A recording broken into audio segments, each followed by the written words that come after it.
트럼프 당선인이 2기 내각 인선을 초고속으로 발표하면서 역대 가장 빠른 인선 속도란 분석이 나왔습니다. 이례적으로 빠른 속도에 즉흥적 내각 인선이란 비판이 나오고 부실 검증 논란도 일고 있습니다. 김재천 서강대 국제대학원 교수와 함께 이 내용들 살펴보도록 하겠습니다. 교수님 안녕하십니까? 네, 안녕하세요. 예. 말씀을 드린 것처럼 그야말로 초고속 내각 인선을 지금 발표하고 있는 상황인데 네. 워낙 지금 속도가 빠르다 보니까 오직 이제 충성심 하나만 이제 기준으로 본 게 아니냐 이런 좀 네. 지적도 나오고 있는 것 같고요. 뭐 네. 일각에서 이제 이게 트럼프 당선인의 특징이다 뭐 이런 이야기도 나오고 있는 것 같고요. 네. 지금 인선의 특징들 좀 어떻게 보고 계세요? 일단 이렇게 이례적으로 인선을 빨리 진행하는 것은 네. 팀을 완전히 구성하고 그리고 내년 1월 20일 취임할 때 바로 그 다음 날부터 자신의 이제 마가 아메리카 퍼스트 어젠다 정책들을 차질 없이 좀 추진하겠다라는 것 같은데 왜냐하면은 일기 당시에는 사실 2016년 당선됐을 때 사실 당선될지도 잘 몰랐다라는 거 아니에요. 그래서 뭐 당선돼서 그런 본인도 분석도 깜짝 많았죠. 예. 놀라고 그리고 이제 인선에 대한 구상을 하지 못했었는데 그러다 보니까 여기저기서 자문을 받아서 팀을 꾸렸는데 본인이 마음에 안 드는 인사들도 많았고 이게 본인의 얘기입니다. 트럼프 예. 본인이 특히 이제 충성심이 떨어지는 지명자들이 많아서 이번에는 그런 실수를 반복하지 않겠다라는 것이죠. 그래서 말씀하신 대로 가장 중요한 기준은 역시 충성심이었던 것 같아요. 네. 근데 이제 충성심을 기준으로 인선을 빨리 진행하다 보니까 뭐 이제 1월 20일 취임했었을 때는 팀이 다 꾸려지겠지만 과연 이런 내각의 그 지명자들이 상원의 인준을 통과할 수 있을까 이제 이런 우려도 나오고 물론 이제 상원은 공화당이 다수를 장악하게 됐지만 그럼에도 조금 불안한 부분이 있다라는 우려도 나오고 지금 몇 명은 낙마하는 게 아닌지 뭐 이런 좀 우려도 나오고 있는 상황입니다. 예, 그러니까 이제 1기와는 다르게 이번 2기는 이제 이게 마지막이다 보니까 더 빠르게 좀 인선을 할 필요성도 있다라고 이제 본 거라고 생각하면 되겠습니까? 그러니까 일단 뭐 팀을 확실하게 꾸려놓고 그리고 뭐 본인의 어떤 정책에 뭐 이제 왈가왈부하지 않는 그런 지명을 했던 것 같아요. 네네. 근데 일기 때는 이제 좀 반대하고 그런 이제 소위 말하는 어덜트 인 더 룸이라 그래서 트럼프가 약간 좀 이런 얘기를 해도 될지 모르겠지만 어린애처럼 굴 때 성인과 같이 구른 그 성인과 같은 역할을 하는 어떤 그런 그 인선이 이루어졌거든요. 예, 이제 맞습니다. 그런 일은 발생하지 않도록 이번에 확실히 하려고 하는 것 같습니다. 예, 워낙 이제 빠른 속도로 인선이 이루어지다 보니까 이게 이제 즉흥 인선이 아니냐 이런 이제 비판들이 계속해서 나오고 있는데 무엇보다 이 맥 게이츠 법무장관 지명자가 대표적인 사례인 것 같습니다. 네. 그러니까 비행기 안에서 2시간 만에 이제 결정이 됐다고 하는 건데 네. 이렇게 보면은 이게 이제 통상적인 검증 절차를 거친 건가 이런 생각이 들거든요. 어떻게 보시는지요? 그러니까 일반적인 통상적인 검증을 할 의도가 아예 없었더라고 저는 생각을 합니다. 그리고 맥 게이츠가 이제 이런 전력이 있는 사람이라는 것을 어느 정도 인지하고 있었을 거예요. 예. 그럼에도 워낙 충성심이 뛰어난 그런 인물이기 때문에 어느 정도 법무장관으로 지명하려고 마음을 먹고 있었던 게 아닌가 저는 생각합니다. 예. 게이츠 지명자가 이런 상황에서 지난 2020년에 미성년자 성매매 혐의로 수사 대상이 됐던 이제 사실이 알려지면서 논란이 일고 있지 않습니까? 네. 그럼에도 불구하고 뭐 지금 트럼프 당선인이 직접 이제 상원 의원들에게 전화를 돌리고 있다 이런 이제 보도까지 나오고 있거든요. 이 부분은 어떻게 보세요? 그러니까 이제 게이츠 지명자가 성매수 의혹을 받고 있죠. 그래서 사실 법무부를 이끌어야 되는데 법무부의 수장이 될 사람인데 법무부가 조사를 했습니다. 네. 조사를 했어요. 성매매 의혹에 관해서 조사를 했는데 물론 이제 조사는 종결이 됐고 그리고 기소를 하진 않았어요. 근데 여전히 하원 윤리위원회에서 계속해서 조사를 하고 있는 상황이거든요. 뭔가 좀 깨림직한 부분이 있다라는 것이죠. 그래서 사실 법무부를 이끌 그런 수장의 자격은 좀 일반적인 관점에서 봤었을 때 없다고 보는 게 맞는 것 같고요. 근데 단지 이렇게 좀 이 게이츠한테 집착하는 이유가 게이츠가 계속 이런 얘기를 했어요. 지금 트럼프에 대한 기소는 완전히 정치적인 의도가 있었다. 조 바이든 행정부가 정치적인 의도를 가지고 이런 기소를 진행한 것이기 때문에 아마도 트럼프는 이 게이츠 정도를 법무부 장관으로 앉혀놓으면은 예. 자기에게 지금 제기가 된 그런 기소를 다 좀 무효화시킬 수 있다, 취하할 수 있다라는 그러니까 이제 생각을 흔히 가지고 얘기하는 있어서. 이른바 셀프 사면 이 말씀을 하시는 건가요? 그러니까 이제 뭐 셀프 사면은 대통령으로 사면을 하는 것이지만 이건 예, 이제 예. 법무부에서 이 그냥 이 기소를 다 취하할 수 있는 어떤 그런 법적 조치를 밟을 수가 있다라고 생각하는 것 같습니다. 그래서 이제 이렇게 게이츠한테 조금 집착을 하는 것이 아닌가 아. 싶어요. 예. 국방장관에 지명된 피트 헤그세스 전 폭스뉴스 진행자 역시도 성비 의혹에 휩싸여 있는데 네. 자신을 성폭행으로 신고한 여성에게 이른바 입막음 돈을 지불한 것으로 알려졌습니다. 그럼에도 네. 불구하고 지금 트럼프 당선인은 역시라도 지명 철회하지 않을 방침인 것으로 알려지고 있는데 여기에는 그럼 어떤 이유가 있다라고 보시는지요? 일단 그 게이츠가 성매매였다면은 이제 네. 헤그세스는 성폭행 혐의를 받았었죠. 예. 그래서 그 폭행 대상자가 경찰에 신고를 했고 이제 단지 이제 그 합의를 봤어요. 그래서 폭행을 당했다라고 처음에 신고를 했던 그 여자분이 이제 그 기소를 하지는 않은 상황이고 뭐 여러 가지 논란이 많은 인사죠. 뭐 그 외에도 뭐 상의를 벗고 찍은 사진이 있는데 이 백인 우월주의를 상징하는 그런 십자가 문신도 있고 그리고 이 가장 중요한 것은 미국의 국방부라는 것은 정말 엄청난 방대한 조직입니다. 예. 어떤 말이 있냐면은 그 조직의 방대함을 놓고 봤었을 때 국무부는 그냥 난장이라는 어떤 그런 비유가 있을 정도로 그 엄청나게 방대한 조직이고 그리고 정말로 중요한 조직이거든요. 미국이 예. 천조국이라는 별명이 있잖아요.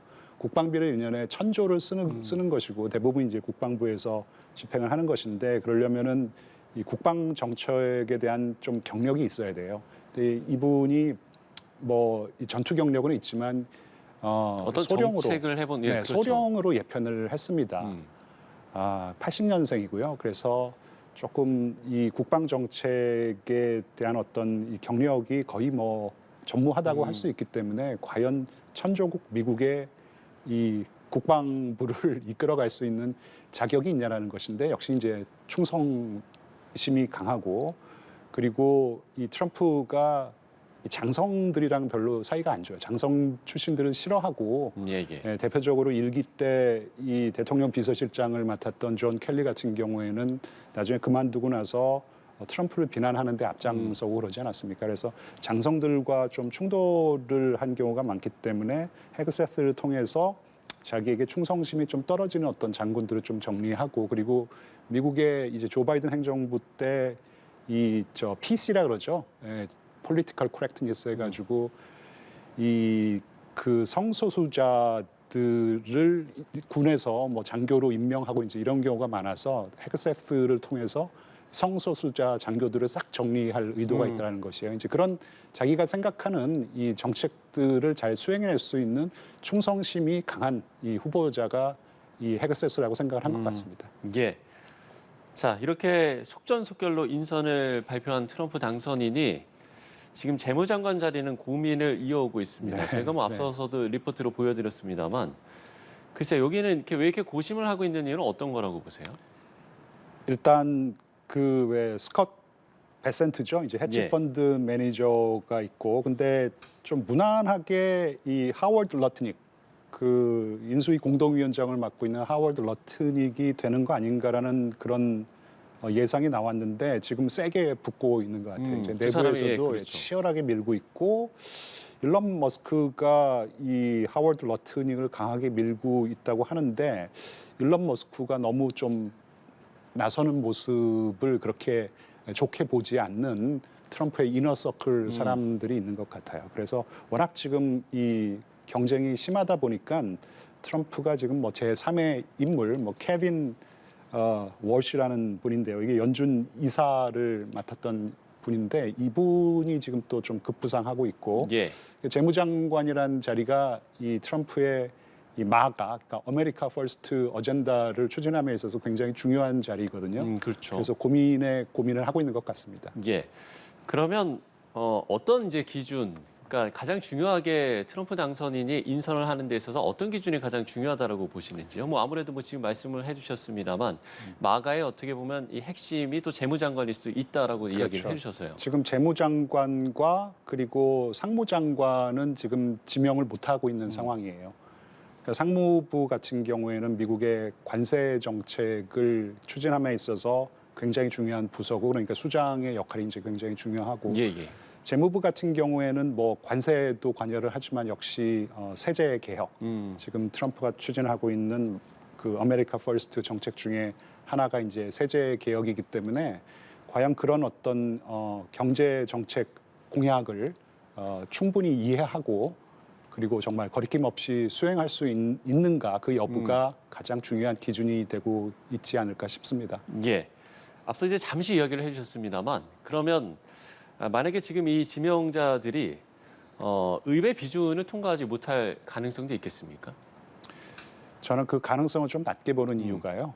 지금 상원 인준을 받아야 되는데 예, 예. 상원이 이제 공화당 이 다수가 됐습니다. 뭐 예전 같은 경우에는 정말 자결 미달이라 그러면 이제 공화당에서 반표도 나고 그랬는데 이 공화당 지금 상원 의원들을 보면은 굉장히 트럼프가 영향력을 많이 행사할 수 있는 주 출신들이 많기 때문에 감히 트럼프의 인선에 지명에 이 반기를 들고 이 사람은 내가 인준할 수 없다 이렇게 부표를 던질 수 있는 공화당 상원 의원이 몇 명이나 될까?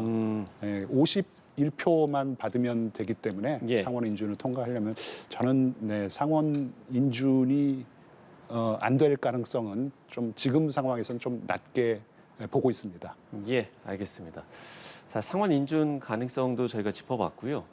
그런가 하면 지금 대선 승리에 그야말로 1등 공신으로 꼽히는 일론 머스크 그리고 트럼프 당선인의 오랜 참모인 보리스 웹스타인 전 법률 고문관의 암투가 격해지고 있다. 네. 뭐 앞서서도 이제 트럼프 당선인의 좀 이너서클, 그러니까 친 네, 트럼프계 네. 인사들과 네. 지금 일론 머스크와의 그 이야기를 조금 해주셨는데 네. 글쎄 그럼 기존 실세와 지금 신흥 실세의 권력 암투다 이런 분석도 나오고 있는데 동의를 하시는지요? 뭐 어느 정도 사실인 것 같고요. 네. 이제 보리스 앱스타인 입장에서 보면은 자기는 정말 여태까지 오랜 기간 동안 최측근이었었는데 지금 앱스타인 입장에서 보면은 일론 머스크는 분명히 날라온 돌이죠.